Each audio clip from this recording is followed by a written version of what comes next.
The U.S. is increasing pressure on Israel over the war against Hamas.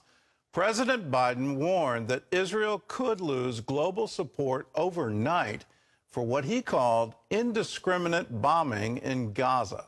Well, Israel's prime minister is publicly pushing back against the president's plan for Gaza after the war. Despite all the pressure, Israeli leaders are more determined than ever to destroy Hamas. Chris Mitchell reports from Jerusalem. President Biden called for a change in Israel's current government, claiming it's, quote, making it very difficult for Prime Minister Netanyahu to move. While pledging continued military assistance to Israel, he criticized what he called indiscriminate bombing of Gaza and added, they have to be careful. The whole world's public opinion can shift overnight. We can't let that happen. There's also disagreement about what happens in Gaza after the war. In a statement thanking the U.S. for its support, Netanyahu repeated his opposition to the administration's stance on the Palestinian Authority ruling the territory. I want to clarify my position. I will not let Israel repeat the Oslo mistake.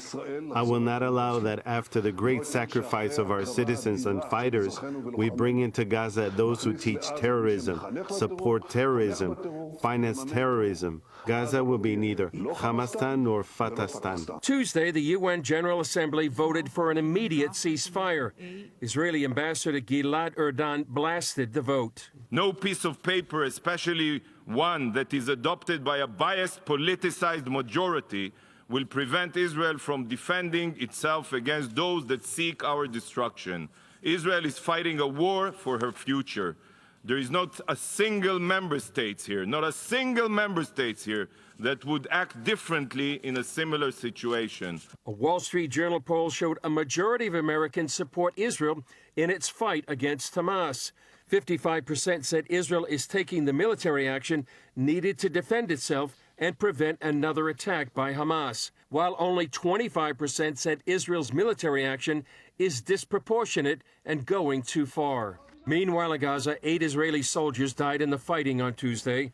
While the Wall Street Journal is reporting the IDF has started pumping seawater into Hamas's tunnels to destroy one of its main military assets and drive out top leaders. Chris Mitchell, CBN News, Jerusalem. Well, it's absolutely time for moral clarity in our administration and in our leadership, and they need to leave the politics behind them on this. The moral clarity needs to be clear. If you want to double mean it and double stamp it, there was a horrible terrorist attack. It was planned for a long period of time. In that planning, they designed to use rape as a weapon of war. They were designed to kill children. They did this, and they did it horrifically, and they did it in the name of Hamas, in the name of free Palestine from the river to the sea.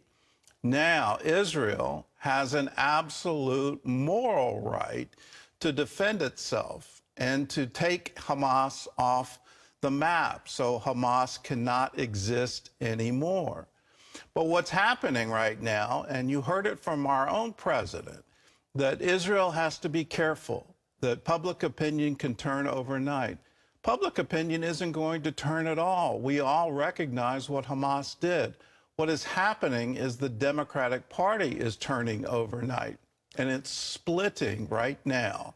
And it is splitting on demographic lines, where young people who have been indoctrinated into somehow Israel is a colonial power, Israel is an apartheid state, all of which are false narratives at their very core. It's absolutely false.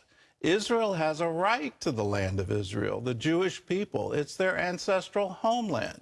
They have the right of self-determination. That has been international law since the League of Nations. You look at this and say, well, the UN passed a resolution authorizing it. Israel was recognized in 1948. The only people that didn't recognize it were the Palestinians. They have been calling for the removal of Israel now for over 75 years. We have to stand against that call and say, no, You don't get to do this. You don't get to drive Israel into the sea. This is a false hope on your part that somehow you're ever going to win this battle. You're not going to. Please lay down your weapons. Please stop this terrorism. The clarion call needs to be Hamas has to unconditionally surrender. Hamas has to give up the hostages.